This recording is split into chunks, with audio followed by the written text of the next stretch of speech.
नमस्कार विद्यार्थी मित्रांनो, उच्च शिक्षणासाठी आपल्या शासनाकडून खूप काही योजना असतात आणि त्या योजनांमधील एक योजना आज तुमच्यासाठी सांगतोय, त्यामुळे शेवटपर्यंत बघा, कुठेही स्किप करू नका. मित्रांनो, उच्च शिक्षणाची स्वप्ने आपण सगळेच जण पाहत असतो आणि आपल्या वाटा खुंटतात, जिथे की आपला विषय येतो आर्थिक. आणि आर्थिक अडचणींचा सामना करत शिकवणीचा धडा घेण्यासाठी आपल्याला करणारे एकपट किंवा खूप काही आपल्याला ओढाताण करावे लागते. असे हजारो आहेत की जे या हजारोंच्या पाठीशी प्रेरणा स्रोत म्हणून आपण आजपर्यंत बघत आहोत. आणि त्यातलेच म्हणजे भारतरत्न डॉक्टर बाबासाहेब आंबेडकर. बाबासाहेबांचे बालपण, शिक्षणासाठीची तळमळ, यासाठी त्यांनी सोसलेले कष्ट आपल्याला सर्वांनाच माहीत आहेत. आणि त्यानुसार बाबासाहेबांना महाविद्यालयांमध्ये शिक्षण पूर्ण करताना सयाजीराव गायकवाड व पुढे जाऊन कोल्हापूर संस्थानचे राजर्षी शाहू महाराज यांनी शिष्यवृत्ती दिली होती. आणि ज्यामुळे बाबासाहेबांचे परदेशी शिक्षण पूर्ण केले होते आणि आपल्याला एक चांगलं संविधान त्यांनी दिलं. तर डॉक्टर बाबासाहेब आंबेडकरांनी कोलंबिया विद्यापीठ आणि लंडन स्कूल ऑफ इकॉनॉमिक्स या शिक्षण संस्थांमधून अर्थशास्त्र विषयामध्ये PhD आणि पदव्या मिळवल्या होत्या, हे आपल्या सर्वांनाच माहीत आहे. आणि सामाजिक आर्थिक विषमतेबाबत उच्च शिक्षणाची संधी मिळवणे हे वंचित बहुजन समाजासाठी अधिक कठीण होऊन त्यावेळेस झाले होते आणि आजच्या देखील कंडिशनला आहे. परंतु बदलत्या काळानुसार भारतरत्न डॉक्टर बाबासाहेब आंबेडकरांनी परदेशी उच्च शिक्षणाच्या प्रवासाला आदर्शवत मानत शासकीय पातळीवर देखील यावर काम करण्यात आले. ज्या सारथी, बार्टी, महाज्योती, TRT अर्थात आदिवासी शिक्षण व संशोधन संस्था अशा विविध संस्थांच्या माध्यमातून शिष्यवृत्तींची तरतूद देखील करण्यात आली आहे.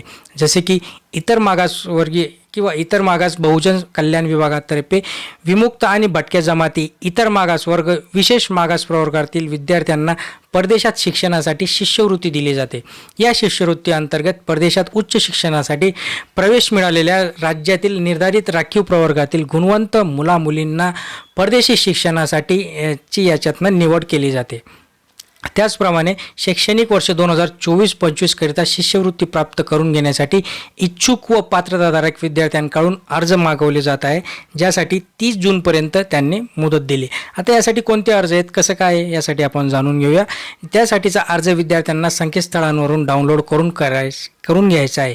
त्यानंतर अर्ज परिपूर्ण भरून व त्यानंतर आवश्यक कागदपत्रे आपल्याला तिथे जोडायची आहेत. जसे की इतर मागास बहुजन कल्याण संचालनालयातर्फे संचालन यांच्या नावाने पुणे येथील पत्त्यावर पाठवायच्या आपल्याला या सगळ्या गोष्टी आहेत.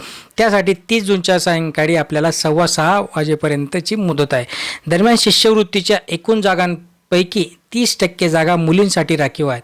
तसेच अर्जदार विद्यार्थ्यांना अटी शर्तींची पूर्तता करणे आवश्यक असतेच, जसे की डॉक्युमेंट्स. विद्यार्थ्यांना प्रवेश घेतलेली परदेशातील शिक्षण संस्था ही जागतिक क्रमांकावरील QS मध्ये 200च्या आतील असणे आवश्यक असणार आहे. याशिवाय उत्पन्नाची व कागदपत्राची अटींची पालन करणे आपल्याला गरजेचे असणार आहे. यामध्ये विद्यापीठाने प्रमाणित केलेले शिक्षण शुल्काची पूर्ण रक्कम अदा केली जाईल.